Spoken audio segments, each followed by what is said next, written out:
जय भारत। राष्ट्रभक्त चैनल आपका स्वागत करता है। मैं ब्रिजमोहन मदान, अधिवक्ता, राजस्थान हाई कोर्ट जयपुर। आज हम पुनः राजस्थान में हुई स्टेनोग्राफर परीक्षा 2018 की बात करेंगे। राष्ट्रभक्त चैनल इस विषय पे कई बार वीडियो बना चुका है और आज हम पुनः राजस्थान सरकार के मुख्यमंत्री, अन्य अधिकारियों का पुनः ध्यान आकर्षित करना चाहते हैं कि राजस्थान में जो स्टेनोग्राफर की भर्ती के लिए परीक्षा ली गई, हम आज पुनः राजस्थान सरकार से अनुरोध करते हैं कि उस परीक्षा में काफ़ी अनियमितताएं और अव्यवहारिक बात हुई, इसलिए इस परीक्षा को रद्द कर अभ्यर्थियों के जीवन को सुधारने का प्रयत्न की जाए। हम पुनः एक एक पॉइंट पे बात करें तो इस परीक्षा की जो विज्ञप्ति निकाली गई वो बड़ी अस्पष्ट विज्ञप्ति थी, जिसको एक आम अभ्यर्थी तो क्या, अच्छा RAS IAS की परीक्षा देने वाला भी सही अर्थ निकाल के उसकी विज्ञप्ति के पर चल नहीं सकता था। परीक्षा में प्रारंभ से ही बहुत अनियमितताएं हुई।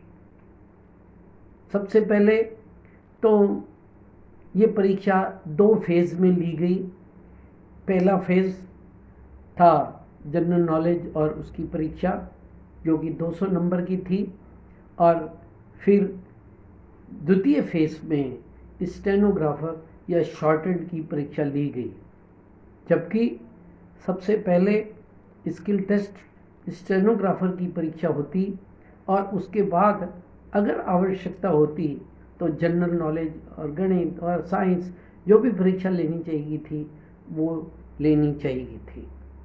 परीक्षा परिणाम तक भी आते आते राजस्थान स्टेट सिलेक्शन बोर्ड कहीं पे भी स्पष्ट नीति से उन्होंने काम नहीं किया।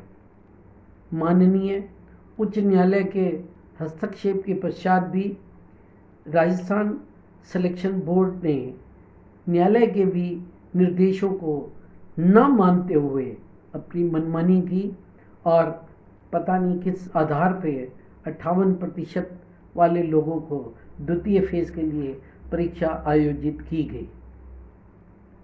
राष्ट्रभक्त चैनल पहले भी इस बात पर सरकार का ध्यान आकर्षित कर चुका है कि इसमें परीक्षा सेंटरों पर डमी अभ्यर्थियों को बिठाया गया।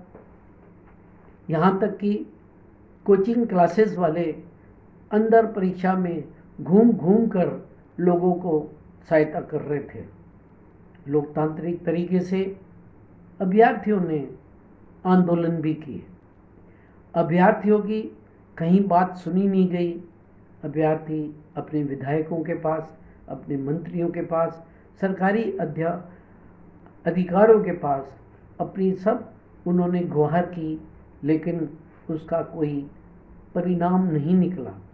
बेचारे दर दर की ठोकरें खाकर अपने भविष्य को खराब कर उन्होंने वो परीक्षा दी। और आज राष्ट्रभक्त चैनल के प्रतिनिधि इस बात को जानते हैं।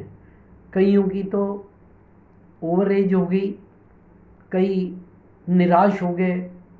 कईयों ने कई बार ये बात कही कि हमारे माता पिता गरीब हैं और हम पिछले 5-7 साल से स्टेनोग्राफर की परीक्षा की तैयारी कर रहे हैं, लेकिन स्टेनोग्राफर की परीक्षा तो एक तरीके से ली ही नहीं गई।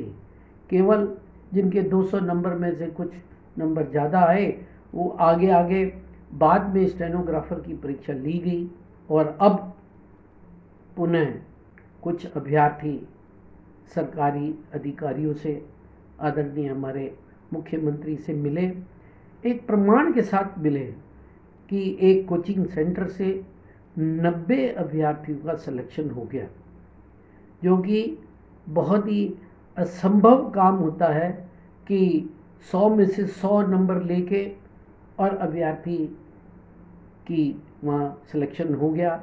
ये निश्चित है कि 100 में से 100 नंबर लाना, और वे भी कुछ समय में सीख के कहीं न कहीं अनियमितताएँ और बेईमानी हुई है। राष्ट्रभक्त चैनल, ये बेईमानी की जो परिभाषा हम बता रहे हैं, बेईमानी जरूर नहीं है कि पैसे लेके की गई हो। बेईमानी ये भी होती है कानून की परिभाषा के अनुसार। डिसऑनेस्टी की परिभाषा ये है कि आप किसी को रॉन्गफुल लाभ पहुँचाए या रॉन्गफुल लॉस पहुँचाए, वो बेईमानी है। राष्ट्रभक्त चैनल इस बात को बार बार कहता है कि इसमें बेईमानी हुई है। मैं राजस्थान सरकार, विशेष रूप से हमारे आदरणीय मुख्यमंत्री, जो कि इस बात के लिए जाने जाते हैं कि वे किसी भी तरीके की बेईमानी को बढ़ावा नहीं देते, उनसे अनुरोध करते हैं कि वे एक उच्च स्तरीय हाई पावर कमेटी बिठाकर इसका जांच करवाएं और निश्चित रूप से इसमें गड़बड़ी मिलेगी। और इसलिए राष्ट्रभक्त चैनल कहता है कि इसकी परीक्षा पुनः ली जाए, और पुनः लेने से पहले जो इस विज्ञप्ति में गलतियां रह गई, जो इस प्रक्रिया में गलतियां हुई, उन गलतियों को ठीक करते हुए कि पहले शॉर्टेंड की परीक्षा ली जाए, 100 नंबर की ली जाए, 50 नंबर की ली जाए, 200 की ली जाए, ये सरकार पे निर्भर है। और उसके पश्चात जनरल नॉलेज, जिसकी बहुत बड़ी आवश्यकता नहीं है, लेकिन फिर भी जनरल नॉलेज की परीक्षा लेनी है तो उसको सेकंड फेज में ली जाए और परीक्षा दोबारा लेकर, और उसमें जैसे पहले वाले में कमी गई। मैं राजस्थान स्टाफ सिलेक्शन बोर्ड ने अभी कुछ दिन पूर्व अध्यापकों की भर्ती के लिए विज्ञप्ति निकाली। उसमें बकायदा स्पष्ट रूप से है कि संस्कृत में इतने अध्यापक लिए जाएंगे, अंग्रेजी में इतने लिए जाएंगे, इतिहास में इतने लिए जाएंगे, गणित में इतने लिए जाएंगे, उस हिसाब से परीक्षा आयोजित होती है। और इस शॉर्टेड की परीक्षा में उन्होंने कहीं पे भी ये स्पष्ट नहीं किया कि हिंदी के कितने स्टेनोग्राफर चाहिए, अंग्रेजी के कितने स्टेनोग्राफर चाहिए, क्योंकि जिसको अंग्रेजी की शॉर्टेड आती है और अधिकारी उसको अंग्रेजी में डिक्टेशन देगा तो वो हिंदी में नहीं लिख सकता। ऐसे ही हिंदी वाला अंग्रेजी नहीं लिख सकता, अंग्रेजी वाला हिंदी नहीं लिख सकता। परीक्षा में जो कमियां हुई हैं उन रूल में संशोधन कर पुनः परीक्षा आयोजित की जाए। मैं पुनः हमारे माननीय मुख्यमंत्री अशोक जी, जो कि एक लोक कल्याणकारी कार्यों के लिए प्रशंसनीय है उनका काम, और उनसे अनुरोध है कि वे बेरोजगारों का न्याय दिलाएंगे और करेंगे। और जो बेचारे ओवर एज हो गए, जो बेचारे जिन्होंने इतने दिन मेहनत की, उसके साथ न्याय की प्रक्रिया की जाए। धन्यवाद, प्रणाम।